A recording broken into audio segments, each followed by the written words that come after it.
द्रास की इस पूर्ण रणभूमि पर खड़े होकर जहां हमारी वीर सेना ने राष्ट्र की रक्षा में अपना सर्वोच्च बलिदान दिया, उन अमर शहीदों को स्मरण करते हुए और पाकिस्तान के नापाक इरादों पर मिली ऐतिहासिक विजय की 26वीं वर्षगांठ को समर्पित इस पावन अवसर पर सम्मिलित होकर मैं स्वयं को अत्यंत गर्वित और भावुक महसूस कर रहा हूं। यह लगातार चौथी बार है जब मैं कारगिल युद्ध स्मारक और कारगिल विजय दिवस के इस पावन आयोजन में सम्मिलित हो रहा हूं।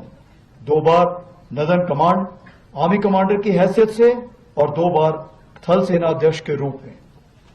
आज इस पावन अवसर पर कारगिल युद्ध के वीरों के माता पिता, वीर नारियों और सभी परिवारजनों का दिल से आभार व्यक्त करता हूं। आपने राष्ट्र को अपने वीर दिए। आपका हौसला, धैर्य और त्याग हम सब के लिए प्रेरणा है। आज पूरा देश आपके अद्वितीय योगदान और अटूट राष्ट्रभक्ति को श्रद्धापूर्वक नमन करता है। पिछले वर्ष 2024 में हमने रजत जयंती के रूप में इस विजय गाथा का स्मरण किया।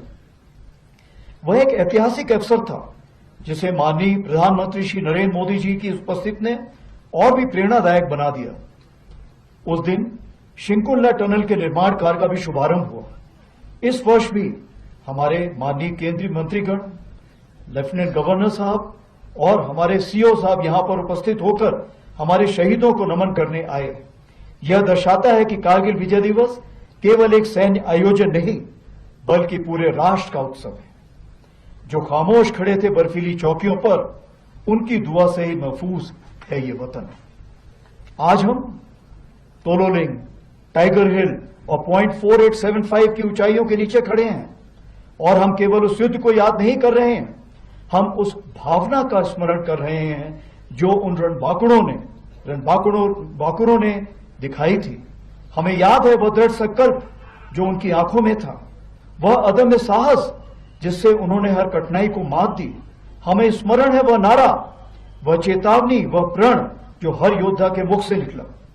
हमें श्रद्धापूर्वक नमन करते हैं उन बहादुर नायकों को जिन्होंने मृत्यु को गले लगाया ताकि हम गरिमा के साथ चैन की जिंदगी जी सके।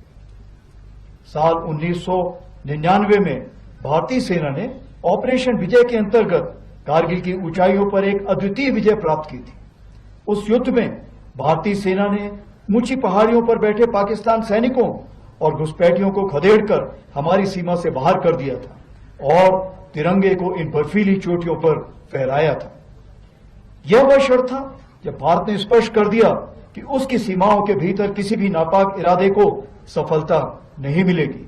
भारत की एकता और अखंडता पर कोई आंच नहीं आने दी जाएगी। इसी परंपरा को आगे बढ़ाते हुए ऑपरेशन सिंदूर के दौरान भी भारतीय सेना ने उसी अदम्य साहस और दृढ़ संकल्प के साथ पाकिस्तान से समर्थित टेररिस्ट इंफ्रास्ट्रक्चर को निशाना बनाया और पाकिस्तान की अन्य आक्रामक कार्रवाइयों को प्रभावशाली ढंग से विफल करते हुए एक निर्णायक जीत हासिल की। हमने शांति को अवसर दिया, पर उसने कायरता की कार्रवाई की और उसका उत्तर केवल हमने पराक्रम से दिया। ऑपरेशन सिंदूर हमारा संकल्प, संदेश भी और उत्तर भी। पहलगाम में हुई कायरतापूर्ण आतंकी हमला पूरे देश के लिए गहरी चोट था, लेकिन इस बार भारत ने सिर्फ शोक नहीं जताया बल्कि ठान लिया कि अब जवाब निर्णायक होगा। देशवासियों का अटूट विश्वास और सरकार द्वारा दी गई रणनीतिक स्वतंत्रता से भारतीय सेना ने एक सुनियोजित, सटीक और निर्णायक जवाब दिया। भारतीय सेना ने 6 और 7 मई की रात को पाकिस्तान और पाकिस्तान ऑक्यूपाइड जम्मू एंड कश्मीर में 9 हाई वैल्यू आतंकवादी ठिकानों को निशाना बनाया, बिना किसी मासूम नागरिक को हानि पहुंचाए हुए। यह केवल जवाब नहीं था, यह स्पष्ट संदेश था कि आतंकवाद को सहारा देने वाले अब नहीं बचेंगे। 7 से 9 मई को पाकिस्तान द्वारा की गई सैन्य कार्रवाई पर भारतीय सेना ने नपातुला और सटीक जवाब दिया। हमारी आर्मी एयर डिफेंस एक अजय दीवार बनकर सामने खड़ी रही जिसे कोई ड्रोन या मिसाइल भेद नहीं सका। यह सब होल ऑफ नेशन अप्रोच के अंतर हुआ, जहां थल सेना, वायु सेना, नौसेना और अन्य सरकारी और प्राइवेट डिपार्टमेंट्स सब एक साथ मिलकर खड़े हुए, जिसमें एनजीओ भी शामिल थे। जो भी शक्तियां भारत की संप्रभुता, अखंडता या जनता को क्षति पहुंचाने की योजना बना रही हैं, उन्हें करारा जवाब दिया जाएगा और आगे भी दिया जाएगा।